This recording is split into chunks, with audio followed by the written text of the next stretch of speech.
Daguerreotypes and the haunting mirror effect of facing our ancestral selves. When you look at a daguerreotype, you are not simply looking at a photograph. You are looking into a mirror that remembers another time, and depending on how you tilt it, that memory may appear, disappear, or merge with your own reflection. There is something deeply unsettling about this experience, something modern photography cannot fully replicate, because a daguerreotype refuses to decide whether it is an image or a mirror. And in that uncertainty, it creates one of the most haunting visual experiences in photographic history. To understand why, we must return to the 1840s. The daguerreotype was the world's first commercially successful photographic process. Unlike modern photographs printed on paper or displayed on screens, daguerreotypes were created on highly polished sheets of silver-plated copper. Before the image appeared, the surface functioned like a mirror. Through a complex process involving iodine vapors, light exposure, and mercury development, an image emerged upon that reflective metal. Yet the mirror never completely disappeared. The finished photograph remained both picture and reflection at the same time.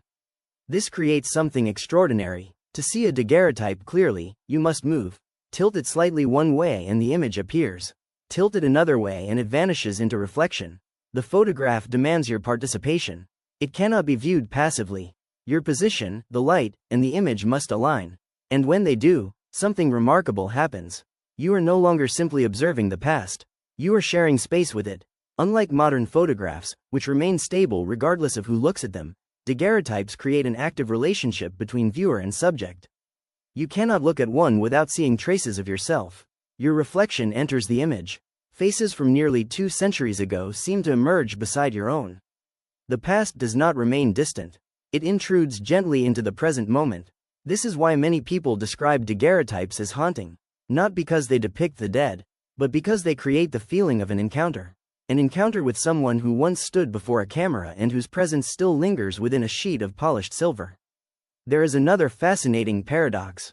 Despite being one of the earliest photographic technologies, daguerreotypes captured extraordinary detail. Under magnification, individual hairs, fabric textures, and tiny facial features become visible. Their resolution remains impressive even by modern standards. But detail alone is not what makes them powerful. Their true strength lies in their instability. The image is never entirely separate from its surroundings. Reflections, shadows, and changing light constantly influence what you see. The photograph seems alive, always shifting, always responding, and because of this, viewing a daguerreotype becomes a deeply personal experience. You are not holding a frozen moment. You are holding a threshold, a boundary between past and present, between presence and absence, between yourself and another human being who lived long ago. This is where the philosophical power of the daguerreotype emerges. It does not simply show us history. It asks us to participate in it. Without the viewer, the image remains incomplete. Without alignment, it cannot fully reveal itself. The past becomes visible only through engagement. And perhaps that is what makes these objects feel so modern despite their age. In a world filled with effortless images, daguerreotypes demand attention. They require patience, slowness, curiosity. They cannot be rushed. They must be discovered. And through that discovery, they create an unexpected intimacy with the past. So the next time you encounter a daguerreotype, pause before you think of it as simply an old photograph. Adjust the angle. Watch the image emerge from the silver surface. Notice your own reflection blending with a face from another century. And ask yourself a simple question. Are you looking at them?